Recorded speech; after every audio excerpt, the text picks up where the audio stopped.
Welcome to another Fire Brine video. Today's video is going to be another challenge from another Instagram person named Strawberry Mai. Check her out on Instagram. This is the challenge that she proposed for us. Draw your OC in the clothes that you are currently wearing. And if you want to take it a step further, draw them how they would react to wearing those clothes. So, as she said, I put my OC, which is fire. I know I have 1,000 OCs, but I always like to use him for these type of things. I got my OC fire and I put him in the clothes that I'm currently wearing. These are not like going out anywhere clothes. These are clothes I just kind of put on because, you know, it's Thanksgiving break and I got nowhere to be. So, with the intro out of the way, we can move on into the actual video. So, to begin off, I start off with the background as I said I like to do in the previous video. And what I did was I started adding these shapes to kind of get the shape of my closet, because I did actually use a picture of my closet to make it a little bit more realistic, like he was standing there in front of me as I was, you know, as he was wearing my clothes, like I had just given it to him out of my closet. Moving off of the shapes, I began drawing the clothes in my closet as they are in the picture that I just showed you. I felt very brave showing you guys all my closet because it's not the cleanest. I kind of just throw stuff in there. I do clean my closet, I do. It's just I did not think to prepare for this video. I have a lot of clothes hanging from the rack that you can't see because there's so many clothes, and then I have a lot of stuff on my top shelf, which is not like it's whatever, it's just stuff. I clean out like a few months and then it gets messy in like a week or two because I'm constantly moving stuff around up there. But back to the actual drawing. As you can see, I have made the shapes of all of the clothes in the picture, and I began shading everything as it is in the picture, trying to get as close as possible. Which this will be a lot easier, I would imagine, if I actually put my references on the canvas more often.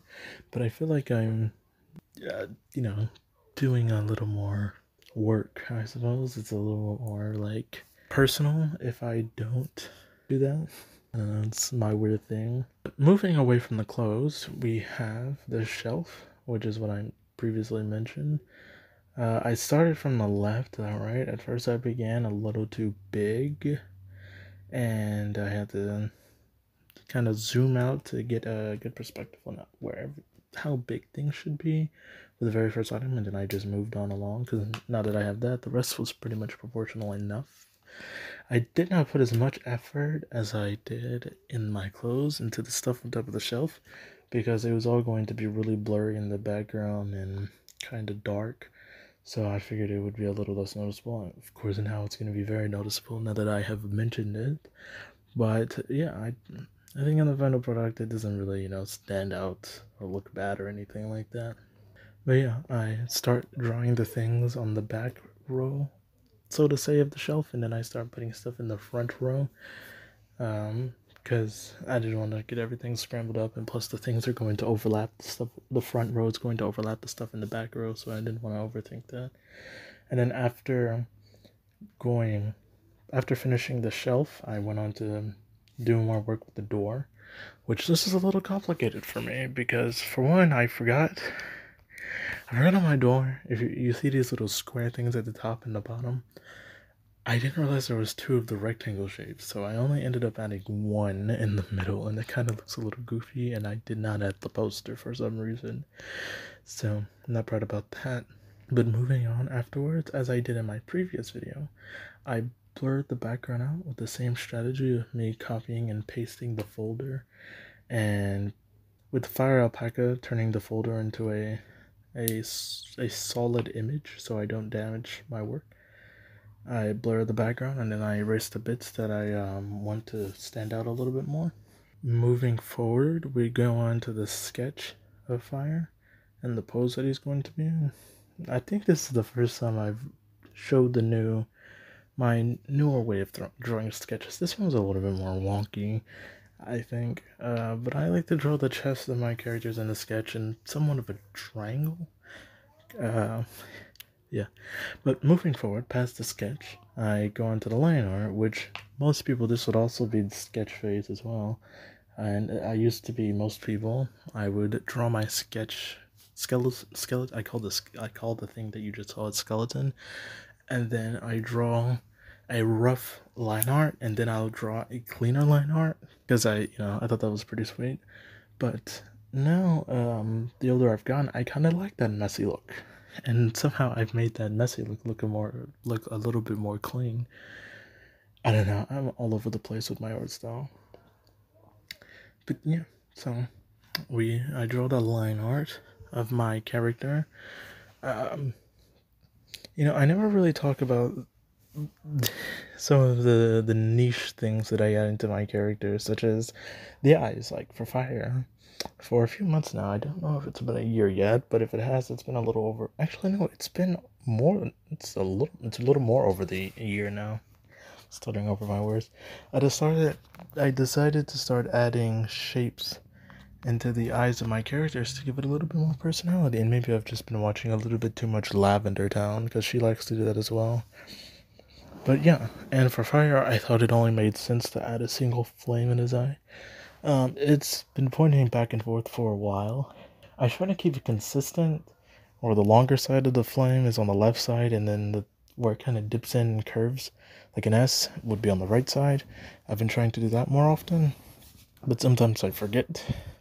And in one animation, I made the flame go back and forth because I thought the effect would be pretty sweet. But yeah, after drawing the line art for fire, I move on to shading him with my clothes on. And with this, I didn't talk about this, but his clothes are, well, my clothes. In reality, they're pretty big. And the way I like to draw fire, I have no reason for this at all. It was an accident, and then it just became a part of his character. But I like to draw him extremely short. He's like 5'4", and sorry for all the 5'4" people out there for calling you short. You're not short at all. It's just fire. He looks short because he's a drawing. But in real life, I'm 6'2" or 3. I'm not really sure. So I try to draw it as accurately as possible. I don't know if the shirt should be any bigger or smaller, but I tried to make it look like a little kid wearing his like dad's clothes or something like that. And I hope that I nailed that little effect. After shading, I move on to the highlights, which once again in my previous video, I add the first highlights with a thicker, more solid brush, and then secondly, behind the character, I like to add some bounce lights or some backlights or rim lights is what I've recently just heard someone call it. I think rim lights are the more correct terms. I'm not really sure. You can correct me in the comment section below. For an extra effect, I did add a speech bubble because in the video, the woman does say add a speech or add a character. Tell us what your character feels like about the clothes as a little extra touch, and I decided to have him say it's a bit big because it is. But yeah, I hope you guys enjoy my version of the challenge. I hope that I hope my art has satisfied you today and entertained you a little bit with my little conversation. I can't wait to see you in the next video. And yeah, attempt this challenge yourself. Goodbye, guys.